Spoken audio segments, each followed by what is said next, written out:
ஒரு போராட்டத்தில் குரல் கொடுப்பவர்கள் பலர் இருப்பார்கள். ஆனால் அந்த குரல்களுக்கு சக்தி கொடுக்க பசியையும் தாகத்தையும் போக்குபவர் எத்தனை பேர்?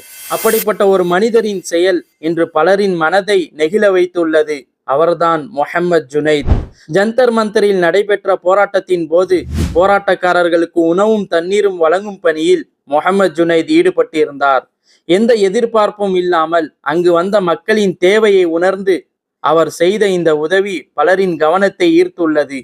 பசி வந்தால் போராட்டமும் கடினம், தாகம் எடுத்தால் குரலும் பலகீனமாகிவிடும். அந்த நேரத்தில் மற்றவர்களின் துயரத்தை தனது துயரமாக நினைத்து உதவிகரம் நீட்டுவது சாதாரண விஷயம் அல்ல.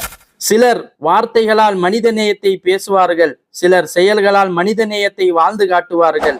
அந்த இரண்டாவது வகையில் நிற்பவராக இன்று முஹம்மது ஜுனைத் பலரால் பாராட்டப்படுகிறார். ஒருவரின் பேர் மறைந்து போகலாம், ஆனால் அவர் செய்த நன்மை பலரின் நினைவில் நிலைத்து நிற்கும். முஹம்மது ஜுனைதின் இந்த செயலை பற்றி உங்கள் கருத்து என்ன என்பதை கமெண்டில் கூறுங்கள்.